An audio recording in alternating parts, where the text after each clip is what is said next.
Jenis lukisan, murah dan mahal. Banyaknya pertanyaan mengenai harga lukisan. Berikut ini penjelasannya, semoga menjadi pengetahuan seni Anda. Apa yang membedakan lukisan harga mahal dan harga lukisan murah? Lukisan mahal umumnya dipengaruhi oleh 1. Lukisan mahal umumnya menggunakan bahan berkualitas tinggi seperti kanvas premium, cat akrilik atau minyak terbaik, dan kuas yang mahal. Sementara itu, lukisan murah dibuat dengan bahan yang lebih terjangkau yang bisa memengaruhi ketahanan dan keindahan lukisan dalam jangka panjang. 2. Karya seniman terkenal atau seniman dengan reputasi baik biasanya lebih mahal karena nilai dan pengalaman mereka yang sudah diakui publik. Sedangkan lukisan murah seringkali dibuat oleh tukang gambar yang belum memiliki nama besar atau duplikat lukisan atau reproduksi. Mengopi dari karya-karya orang lain, contoh lukisan yang dijual di pasar tradisional, di pinggir jalan, dan pusat oleh-oleh yang mayoritas pengunjung ekonomi ke bawah. Ketiga, lukisan mahal seringkali menampilkan teknik yang rumit, detail halus, dan komposisi yang matang. Seniman mungkin menghabiskan berbulan-bulan atau bahkan bertahun-tahun untuk menyelesaikan satu karya. Sebaliknya, lukisan murah dibuat lebih cepat dengan teknik sederhana atau minim detail. 4. Lukisan mahal biasanya merupakan karya orisinal hanya satu di dunia. Sementara itu, lukisan murah bisa berupa cetakan, duplikat, atau reproduksi yang bisa diproduksi massal dan dijual dengan harga lebih rendah. 5. Ukuran dan kompleksitas lukisan besar atau dengan tema dan komposisi yang kompleks cenderung lebih mahal karena membutuhkan lebih banyak bahan dan waktu. Sebaliknya, lukisan kecil atau sederhana cenderung lebih terjangkau. 6. Popularitas tema atau gaya tertentu seperti realistis, surrealisme, atau abstrak, serta tema yang sedang populer dapat mempengaruhi harga. Lukisan yang sedang tren atau memiliki arti makna mendalam biasanya memiliki nilai lebih tinggi. Tempat juga dapat sangat memengaruhi nilai sebuah lukisan. Berikut adalah beberapa cara tempat dapat memengaruhi harga karya seni lukis. 1. Galeri dan pameran ternama. Lukisan yang dijual dipamerankan di galeri atau pameran seni terkenal biasanya memiliki nilai lebih tinggi.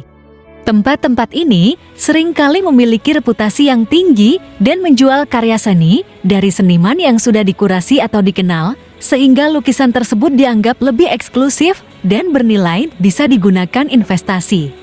2. Lokasi geografis di kota-kota besar dan pusat seni seperti Jakarta, Surabaya, Jogja, dan Bali. Harga karya seni biasanya lebih tinggi dibandingkan dengan tempat yang lebih terpencil.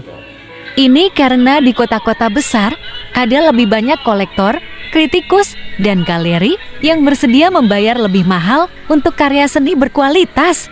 Jadi, tempat atau lokasi sangat berpengaruh terhadap harga lukisan, baik secara langsung maupun tidak langsung, dengan memengaruhi bagaimana sebuah karya dipersepsikan dan dihargai oleh kolektor dan penikmat seni. Penataan lukisan atau display sangat memengaruhi nilai dan daya tarik sebuah lukisan. Lukisan yang dipajang pada posisi yang strategis di galeri atau pameran, seperti pada dinding utama atau area pusat, akan lebih diperhatikan oleh pengunjung. Display di tempat-tempat tersebut seringkali menunjukkan bahwa lukisan memiliki nilai yang penting atau istimewa yang bisa meningkatkan nilai jualnya. Jangkauan pasar untuk lukisan murah dan mahal umumnya berbeda. 1. Lukisan murah. Lukisan murah biasanya menarik bagi pembeli yang berekonomi lemah dan untuk dekorasi dengan harga terjangkau. Lukisan murah banyak dijumpai di pasar online seperti Shopee, Lazada, Etsy, eBay, atau situs e-commerce lain yang menawarkan karya seni dengan harga yang lebih rendah. Lukisan murah seringkali meliputi cetakan, reproduksi, duplikat karya orang lain yang bisa diproduksi dalam jumlah banyak dengan motif sama dan mudah didapat bagi konsumen ekonomi rendah. 2. Lukisan mahal biasanya menarik bagi kolektor seni, investor, atau pembeli kelas ekonomi menengah atas yang menghargai keunikan, sejarah, dan nilai estetika. Mereka melihat seni sebagai bentuk investasi atau simbol status. Lukisan mahal lebih sering dijual di galeri seni, pameran, atau melalui daler seni profesional. Tempat-tempat ini menarik pembeli yang siap membayar harga tinggi untuk karya berkualitas. Lukisan karya seni mahal seringkali diminati oleh kolektor, pecinta seni, atau investor yang mencari karya seni sebagai aset. Lukisan ini mungkin akan dibeli untuk diletakkan di rumah pribadi, perusahaan besar, museum, atau galeri pribadi. Nah, demikian penjelasan tentang status perbedaan harga lukisan. Masing-masing punya jangkauan target pembeli, dan apapun jenis lukisan yang dijual penting penataan yang menarik, tidak tercampur dengan dagangan lain, karena itu merusak selera pembeli. Terima kasih.